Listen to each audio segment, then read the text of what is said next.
भगवान तमसा नदी के किनारे सभी अयोध्या वासियों को छोड़ करके और पहुंचे हैं केवट के घाट पर। और केवट से जो है भगवान ने कहा भैया हमें पार होना है। केवट ने कहा कि यदि बहुत जरूरी हो तो बताओ। बोले जरूरी नहीं होता तो यहाँ कई ठाड़े होते भैया, है जरूरी है तभी तो। चौपाई कहती है कि जो प्रभु पार अवश्य मोहे पद पदुमा पखारन मोहे पद पदुमा पखारन कहु।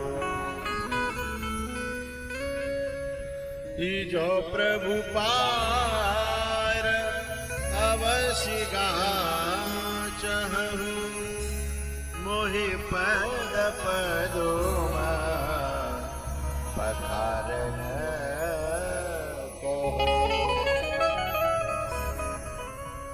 आखिरकार बहुत जो है आपस में बातचीत हुई, तब राम जी राजी हुए कि ले भैया तो जो कुछ करना सो कर ले, पर हमें कैसे पार कर दे। केवट ने पांव धोए और पांव धो करके अपने पूरे खानदान को लाइन में लगा करके और केवट ने सबको चरणामृत बांटने के लिए जब तैयारी की तो लक्ष्मण जी और सीता जी अलग खड़ी थी। तो केवट ने इशारे में कहा भैया सुनो, जा का हुए चरणामृत लेनो होए तो लाइन में आ जाए, बिना लाइन के चाहे कोई होए माई को लाल मैं एक बूंद भी देने वाला। आज धरती को धारण करने वाले शेष जी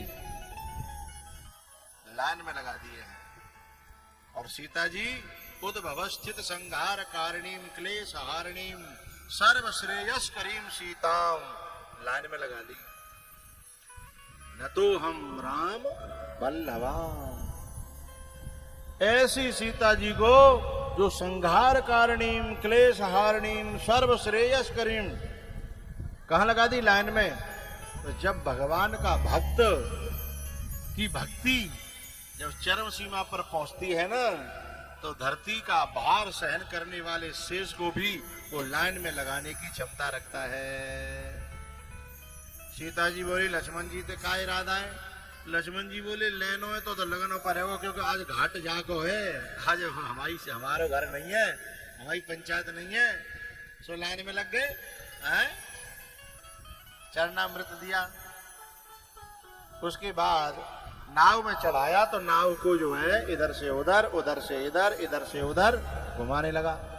राम जी ने कहा भैया हम बोटिंग करवे नहीं आए, हम सैर करवे नहीं आए हैं, हमें तो पार करवे की बात भाई, तू हमें पार कर दे।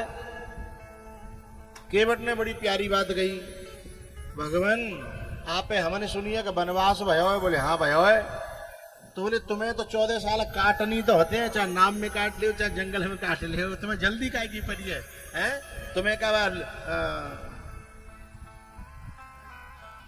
ये जो नवलपुर का है, जब नवलपुर की कथा में आगे जगह घेरने के लिए थोड़ी जाना है तुम्हें जल्दी, हैं? अरे तुम्हें तो दिना काटने चाहे कहूं काट ले, हैं? यदि नवलपुर की कथा में जाना हो तो अलग बात है, जल्दी जानो, जगह घेरनी है, फिर पता ना मिली न मिली मामला गड़बड़ हो जाए, हैं? तो राम जी जो बोले भैया बात तो सही कह रहा है, पर हमें पार तो कर दे। तब जैसे तैसे पार किया है।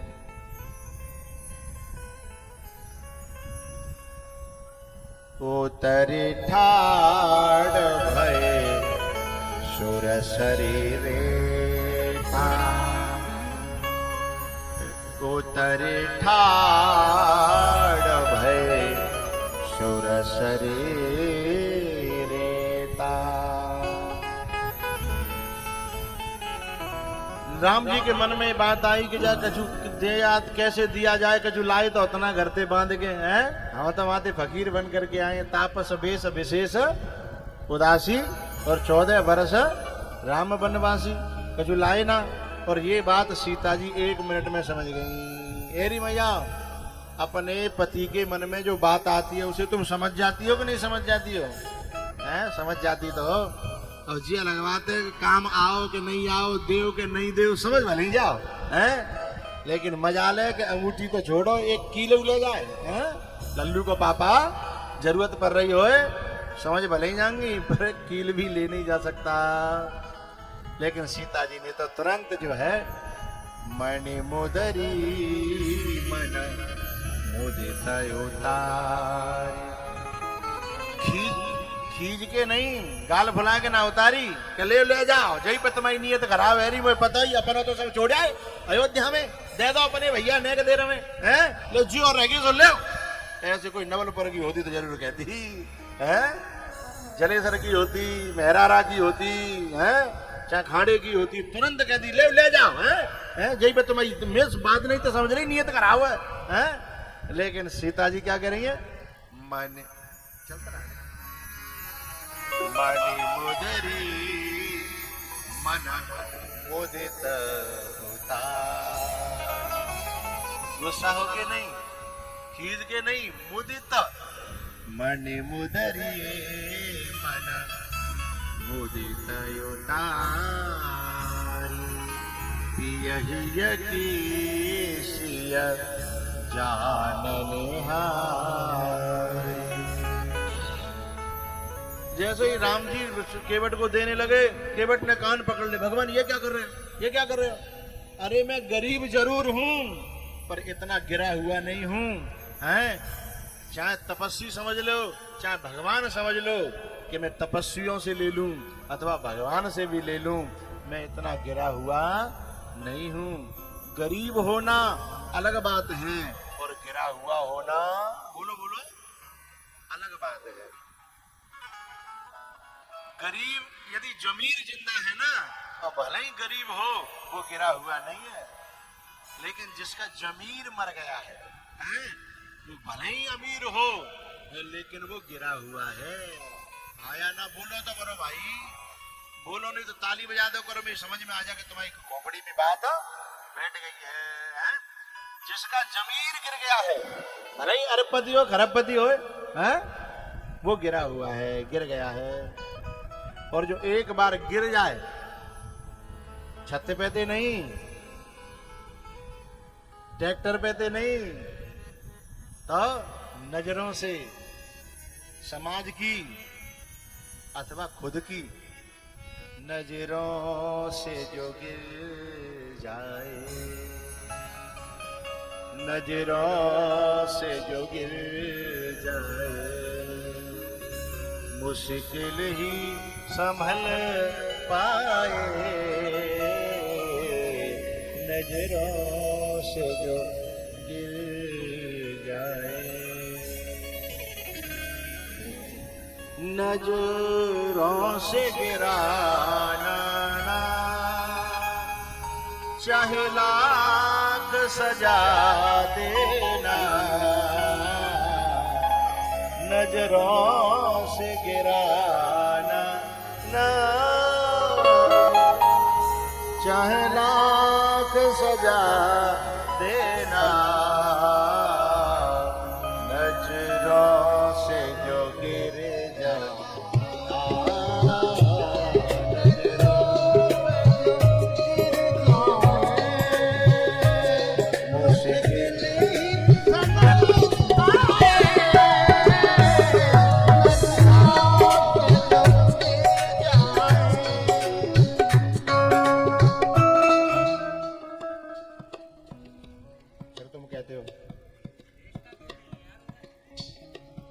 भैया इन बच्चों की जननी को मैं नमन करता हूँ। तपती हुई धूप में गरम गरम पाइप हैं, लेकिन फिर भी हमारे बैठने की व्यवस्था कर रहे हैं। नजरों से जो गिर जाए, नजरों से जो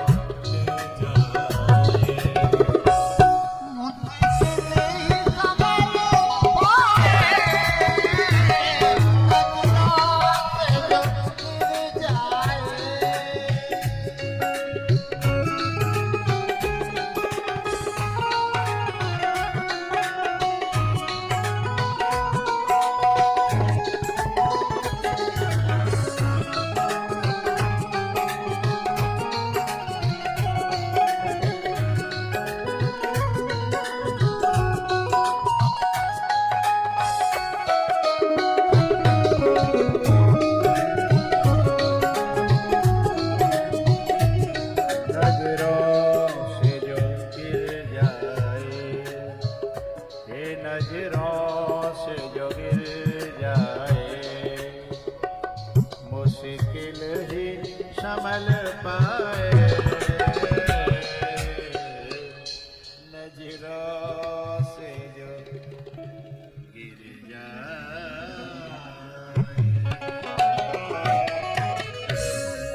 नजरों से जो गिर। अरे भगवान, मैं गरीब जरूर हूं पर गिरा हुआ नहीं हूं कि मैं तपस्वियों से भी उतराई ले लूं, हैं? मैं भगवान से भी उतराई ले लूं।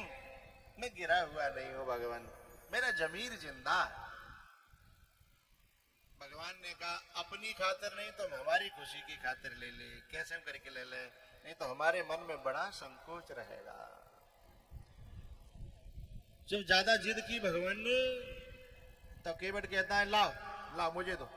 अंगूठी ले ली और कहा कि सुनो, मैंने ले ली, स्वीकार कर ली, लेकिन अब मेरी तरफ से इसे 14 वर्ष के लिए ले लो। लौट के जब आओ तो मेरी मुझे दे जाना, अपने घर चले जाना। ए भैया, गरम पाइप है, उसके पैरों में स्वाफी लगा दो, पैरों में स्वाफी। नजरों से जो गिर जाए, मुश्किल ही संभल पाए, नजरों से जो गिर जाए।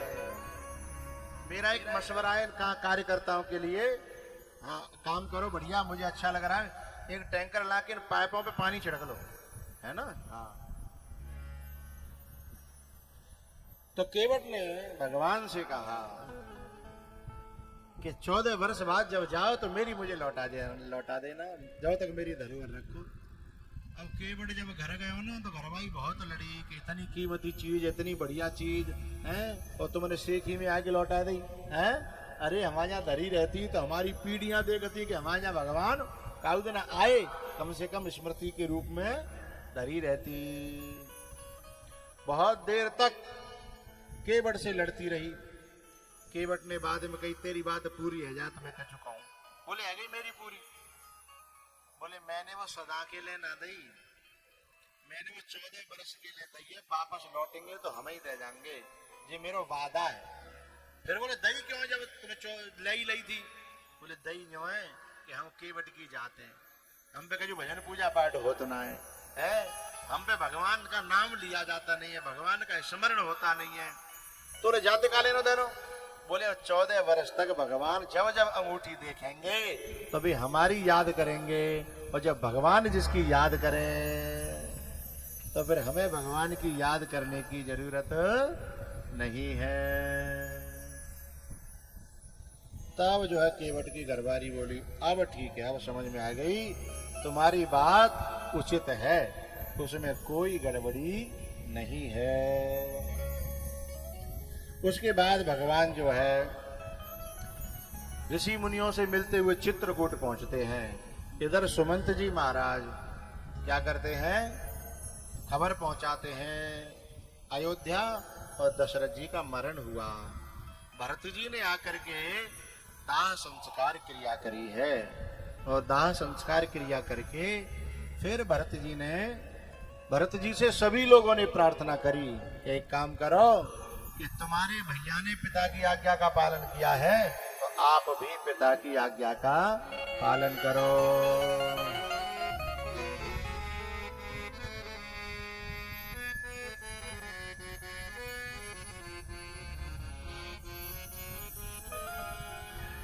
लेकिन भरत एक ऐसा पात्र है रामायण का, चित्रकूट से मैं शुरू करूं। चित्रकूट पे जब जनक जी आए हैं तो जनक जी की पत्नी ने जनक जी से एक दिन रात में पूछा कि हे महाराज, मैंने राम की बहुत महिमा सुनी है, मैंने सुमित्रा कौशल्या की बहुत महिमा सुनी है, लक्ष्मण की महिमा बहुत सुनी है, पर मैंने भरत की महिमा नहीं सुनी है, मैं भरत की महिमा के बारे में जानना चाहती हूँ। तब जनक जी का एक उत्तर था, हे सुनैना, इन तीनों लोकों में, धरती पे नहीं, तीनों लोकों में केवल एक व्यक्ति है जो भरत की महिमा जानता है, मैं नहीं जानता। भरत को जन्म देने वाली मां नहीं जानती, भरत को पैदा करने वाला बाप नहीं जानता, भरत को मंत्र देने वाला गुरु भी नहीं जानता भरत की महिमा, और मैं भी नहीं जानता। जनक जी कहते हैं तीनों लोकों में एक प्राणी है, एक व्यक्ति है जो भरत की महिमा जानता है। अच्छा, तो बोले वो तो बता सकता है ना, उनसे पूछ लूं? बोले ना, वो जानता तो है लेकिन उसकी जीभ में इतनी ताकत नहीं है कि भरत की महिमा को गा सके। जीभ में भी ताकत होनी चाहिए, वाणी में भी तो दम होनी चाहिए है? तो बोले जरा उसका नाम तो बताओ, कौन है, मैं प्रार्थना करूंगी है? तब जनक जी ने उस राज को खोला कि हे सुनैना, ई भरत महा महिमा सुनिरानी, भरत महा महिमा सुनुरानी। नाम खोला जा रहा है, नाम ओपन किया जा रहा है। क्या आचार्य जी को मैं ध्यान दिलाना चाहूंगा, इधर तो टेंट मत देखो, नेक देने के लिए आए, मुझे देख लो। कि भरत महा महिमा सुनुरानी, जानहि राम पर न सकहे बखान, जानहि राम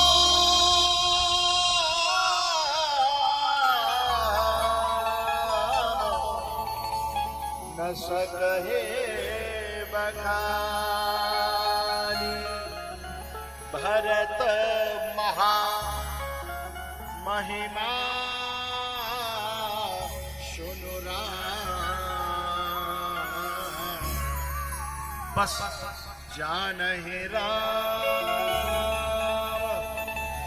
न वशिष्ठ, न दशरथ, न कौशल्या, न कोई और उनके गुरु जैसे कोई नहीं जानता, लेकिन केवल एक राम जानते हैं। बोले उनसे सुन लूं तो, जानहि राम न सकहे बखानी, भरत महा महिमा सुनुरानी, जानहि राम